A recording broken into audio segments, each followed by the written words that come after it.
sure of the reality in heaven. Laging ganoon. Alam nyo, sa marami sa atin, hindi tayo ganyang kaseryoso sa Diyos. Hello? We never ask God for His plan in our lives. We just keep on planning on our own. Kasi pag nagkabigo-bigo tayo, sino sinisisi? Diyos!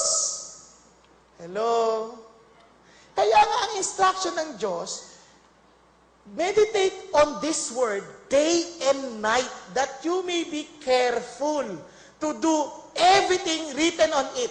Ilan sa inyo o sa atin ang seryosong inaalam ang kalooban ng Diyos at maingat ay sinasagawa ito?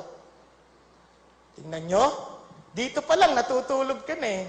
Oh, seryoso ka ba niyan? Hindi. Sorry. Tulog ka lang. Hindi kita hinuhusga. Marahil hindi ka natutulog, nag-iisip ka lang ng malalim. Nag-iisipan mo, paano? Umikab ka lang. Sa sobrang kag-isip. Pero ituloy mo lang yung tulog mo, okay lang yan. Pero ito yung hamon sa atin. Friends, the reason why we meditate on it day and night. Kasi, alam nyo, kung alam lang natin kung gaano kahalaga yung kalooban ng Diyos, sa Diyos, ito yung siseryosohin natin. Hello? Sino ditong naranasan ng umibig? Uy, grabe ha. Diba? Itaas yung kamay nyo. Sige, huwag kayo mahiya. Kawawa naman yung mga hindi nagtaas ng kamay, oh. Hindi man lang nakaranas umibig, oh. Wala nang, puti na lahat ang buhok, hindi pa nakaranas. Grabe. Yung iba nga, kalbo na eh, hindi pa nakakaranas. Alam nyo, kung tayo po yung nakaranas magmahal, pansinin nyo po, pag mahal nyo yung tao, parang bawat sabihin niya, parang sinisigurado mong gagawin mo. Hello? Tama? Hello po? Di ba? Kaya alam mo na eh, nung panakasalan niya na, iba na. Hindi niya na ginagawa yung inuutos. Pero ibang-iba. Pero ito yung hamon ng Diyos. Ganon din sa Diyos. You see, the relationship with our God is not just a servant. The relationship that He wants is friendship, close friendship. The relationship He wants is like a husband and wife relationship. Very close, very intimate. Naintindihan niyo yung sabihin? Kaya nga, pag yan ang ginagawa mo, tinitiyak mo, Lord, I want to know your will. And if you want to know God, you walk with His will, you will know Him. Bigyan kita sample. Pasensya na kayo kasi yung time natin very limited, kaya medyo hindi ko nakakasunod masyado sa ating outline, sa ating PowerPoint. Sa Genesis chapter 22, look at this. How did Abraham know God as Jehovah Jireh? Paano niya natutunan? One day, nag-appear ulit ang Diyos. Sabi niya, Abraham, siyempre ko, ikaw si Abraham. Isipin yun, tanda mo na sa nagkaanak. Sobrang excited ka kasi when you first heard the word of God, we first heard the voice of God, talagang He gave you a promise. At sumunod ka. And ang tagal, harang sinisip mo, di na siguro mangyayari yun. Kaya pati yung asawa niyang si Sarah, di na rin naniniwala. Binigay na yung katulong. Sabi niya, ito, si Hagar. Diyan ka na, baka magkaanak ka kay Hagar. Nung nagkaanak, windang-windang alam buhay. Nagka-problema sila dahil nagmamadali sila eh. Di ba? Eto ngayon. God fulfilled His promise. Nagkaroon siya ng anak. Anong pangalan? Tawa. Ang Isaac, ibig sabihin tawa. Siya ang unang birth tawa. Naintindihan? Talaga, tawa kasi natawa si Sarah eh. Natawa si Sarah. Kaya ito, nanganak. Ikaw ba naman? Isipin, paano ka magkakaanak? 100 ka ng taong gulang, samantalang yung asawa mo, 90 anyos na. Abe, sobrang himala na yon. Ang hirap magbuntis nun, ha? Kupa ka na, may bukol ka na sa likod, may bukol ka pa rito. Ang dami mong bukol. Ang hirap. Pero siguro naman, hindi ka na itsura ni Sarah. Siguro lang, ha? Kasi ako naman, naglalaro lang ng isip. Pero, wala naman sa Bible sinabi. Pero ganun pa nga, sabi ko, grabing himala yun. Yun lang maakit si Abraham kay Sarah. Di ba parang, wow, hirap nito. Di ba? Yun lang, hindi na ako dadatnan. Wala na tong asim. Ano ko sabihin? Naintindihan nyo ba? Yun, himala na yun eh. Naunawaan ninyo, yun himala. Nagkaanak. Himala. Di ba? Isipin nyo, 90 years old, nasa ospital. Nakakanak. Sino dito ang 80 years old? Na babae. Meron na ba? 80 years old? 80. 80 na ba kayo, Nay? Parang bata-batang itsura nyo. Parang wala kayong 80. Parang 79 lang. Di ba?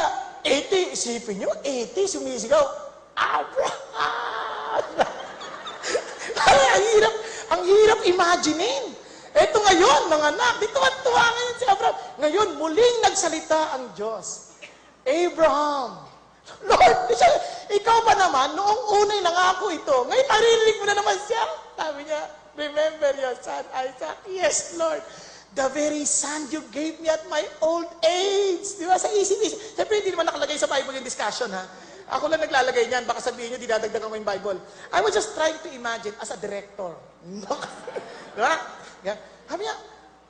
Sabi niya, the one you love. Yes, of course, I love this son. Yes. Kamukha ka. Di ba? Isipin niya, lalaki, my own son. Eto na. Okay, Abraham, take your son and offer him as a living sacrifice. Lord naman eh. Nagbibiro po ba kayo? But look at Abraham. Sabi niya, okay, Lord. Kailan, Lord? Basta, kalimutan ko yung mountain. Muraya ba yan? Basta, Muraya ata. Offer mo doon. Okay. Alam mo ginawa ni Abraham? Early in the morning, bangon. Kung kayo yon, siyempre tatalo yung loob niya, hindi ka makakatulog eh. Lord naman eh, totoo pa yung sinasabi mo. Can I ask for confirmation? Yung walang confirmation, basta early in the morning, he rose up and brought the son with him. Buti sana kung bata yan, nasusunod lang. Alika dito, Isaac. Hindi, 25 years old na yan. Malaki na, macho na yan. Baka gulpihin ka pa niyan. Pag nalaman niyang siyang iaalay mo. Tapos dala-dala niya yung kahoy eh. Kung 5 taon yan, paano dadala yung kahoy? 25 years old, dadala yung mga kahoy. Pa, mag-aalay tayo, wala na tayong dalang, ang tawag dyan. Basta ganon. Wala tayong dalang, usap. O wala tayong dalang iaalay. O ano ba yung tawag dyan, yung ram, wala. Sabi niya, the Lord will provide, son. Siguro sa loob-loob niya, wala mo lang. Ikaw yun, ikaw. Yung sili niya, tapos eto na si Isaac, pagdating doon. Okay, ready mo na yung kahoy. Ready na. Halika. Akin ang kamay mo. Bakit tay? Halika. Bay, ba't mo tiyak? Kalian. Para hindi ka na makapalag. Dinalian. Ano tay? Anong ibig sabihin ito? Anak, ikaw ang iaalay ko. Naintindihan niyo po yung pakiramdam? Basta ito tatay ka pa naman. Kung tatay kang totoo, hindi madali yun, ha? Nasasaksakin mong ganyan, no? Biglang pinigilan ng Diyos. Doon maintindihan, sila sensitibo sila sa Diyos, eh. Hindi yun nagmamalaki. Basta sinabi ng Panginoon, nung pinigilan ng hindi, papatayin ko na ito. Matigas na ulo, hindi. Pag sa pigilan, Panginoon, tigil. Tapos biglang, meron na hong ram na nasabit tudo sa mga sanga-sanga. And look what he said, indeed you are Jehovah Jireh. Alam nyo, hindi niya makikilala ang Diyos hanggat hindi siya nakatodong sumunod sa Diyos. Naunawaan po natin?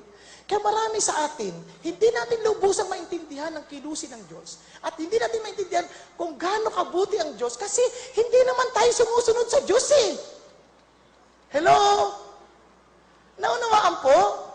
Sundin mo, alamin mo, hindi yung, alam ko na yan, basta love ko si Lord, feel ko eh. Hindi na ako nagbabasa ng Bible, ano ka ba?